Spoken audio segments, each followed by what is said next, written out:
BF6 campaign sucks, and today we're gonna go through every single thing that's wrong with it, so let's dive in. The game starts with a massive bang as your base is attacked, which is cool, but the crazy fast pace never really slows down enough to tell you what is actually happening. It's either fast-paced explosions and gunfire or the dullest, most cryptic conversations and cutscenes. And whenever the game does actually try to tell you anything, the dialogue is really rough. NATO's not up to a fight with the worst PMC in Europe. We are. Tag us in. The characters in the first mission don't know what's going on either, which makes sense and gives the whole opening a bit of intrigue, but the questions they have are never really answered in a satisfying or clear-cut way. Instead, the Pax Armada is basically just a nondescript boogeyman that we don't really feel bad about killing. Gameplay-wise, there's a handful of sections in the first mission where music and dialogue just stop. It suddenly feels like you're playing a multiplayer match or something non-scripted. And these sections just keep popping up throughout the game. It's like if there was a hard wall between cinematic storytelling and gameplay with no blending between them.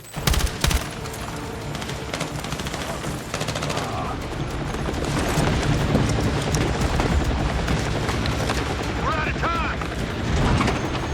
So are they.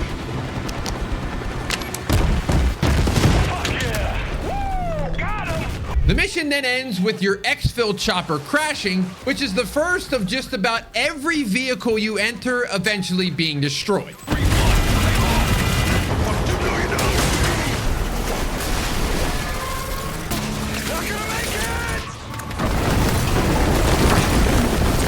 After the crash, your team is killed and we do a time skip to a cutscene at your former commander's house in Virginia. And this is where the pacing hits a brick wall. Every single mission begins and ends flashing back and forth to this cutscene in the house, and it makes the whole game feel like it's on a treadmill.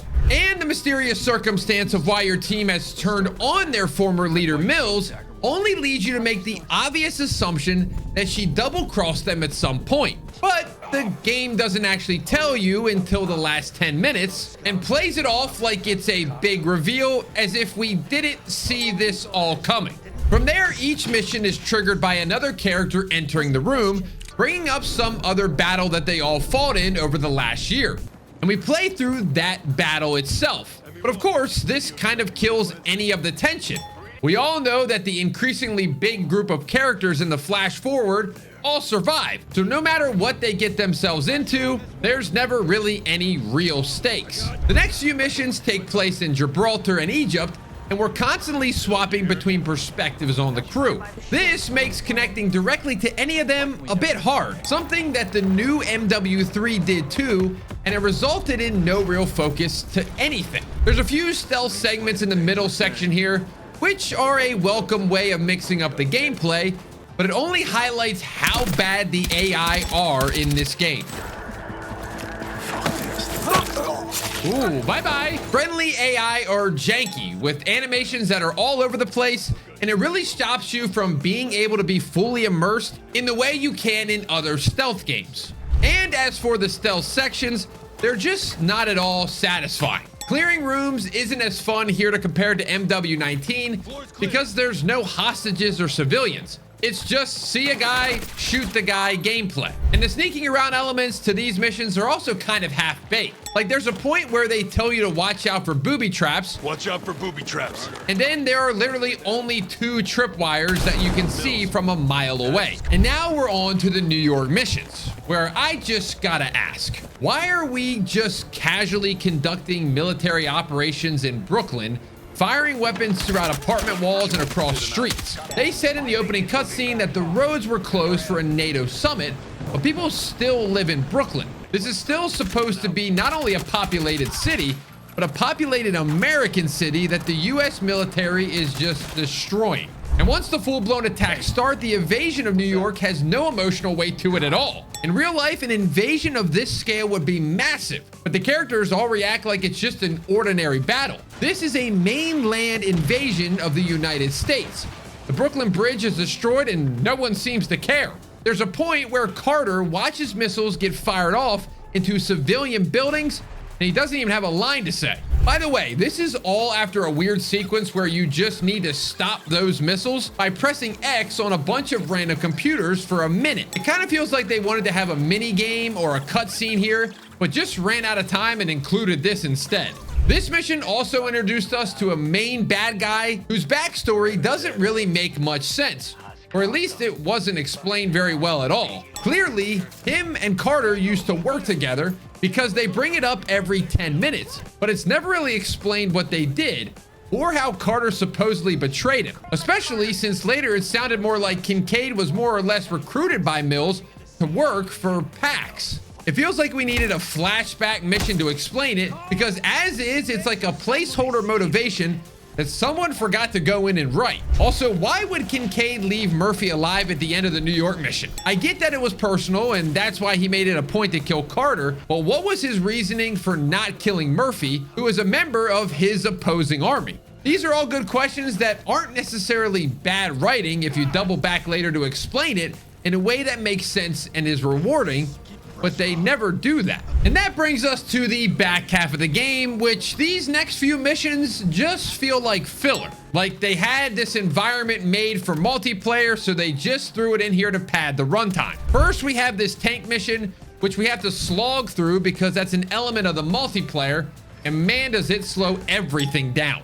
And again, for this mission, we just go in as a different character, and this time it isn't even a member of the core group. It's just a random soldier who we had as a driver in the earlier Egypt mission. It all just feels so disconnected from everything else going on. Then the next mission is more of an open-ended one where it also feels like a multiplayer map that just fit into the campaign because they already had the environment. It's a mission where you don't even have to kill enemies, just sneak up close enough to use the drone and bomb the objective without even firing your gun. Eventually, there is a random sniper that you have to take out, and one of your crew members, Lopez, just starts going off shooting his body and freaking out. But there's literally no motivation there at all, or at least nothing that's spoken about and nothing that literally ever comes back up again. It's just randomly interjected in an otherwise normal gunfight sequence.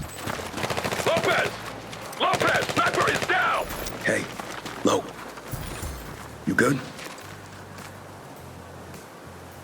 Yeah, I'm good. All right. And that brings us to the final mission, and I'm gonna be honest with you, I think we fully lost the plot by now, because most of these pre-mission briefings is from that flash forward in the house where they're being really cryptic. It's not super clear what the stakes are or why we do anything. I also have to mention that the short segment where you have to shoot down a jet is the only time that jets are even a direct part of the gameplay, and you don't even get to fly a jet in this one. It's a battlefield game without a jet mission. But good thing we got 2 tank sections. Get there, get there, get there, get there. Hell yeah, that's what I'm talking about!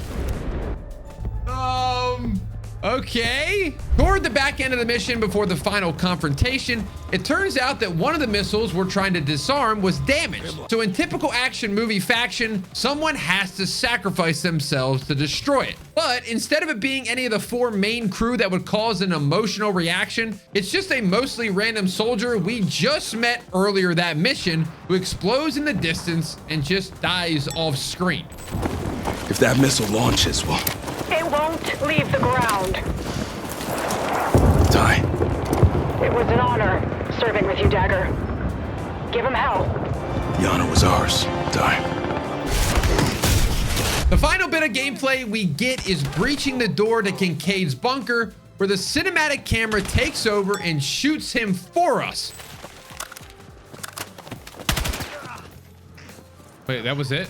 Also, during this big speech, he reveals that Mills was working with Pax Armada the whole time, and it turns out that that is the reason in the flash forward cutscene that all the characters are mad at her, which again is just the most obvious twist by that point in the game.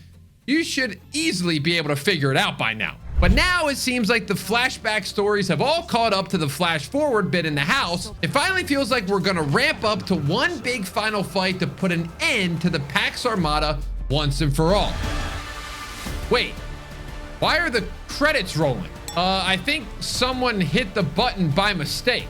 And there you have it, ladies and gentlemen. That is every single thing that was wrong with the Battlefield 6 campaign. If you're wondering what I would rate this campaign, I actually put a tweet out. I gave it a 4 out of 10. I know IGN was getting a lot of flack for giving it a 5 out of 10. I guess I'm gonna get even more because I dropped it down 1 letter grade. Well, I guess they're both Fs technically, but yeah, that wasn't very good. And I'll probably never ever play it again. But hey, if you did play it, let me know what you think in the comments down below. I hope you enjoyed this video. Subscribe if you're new, and we'll see you in the next one.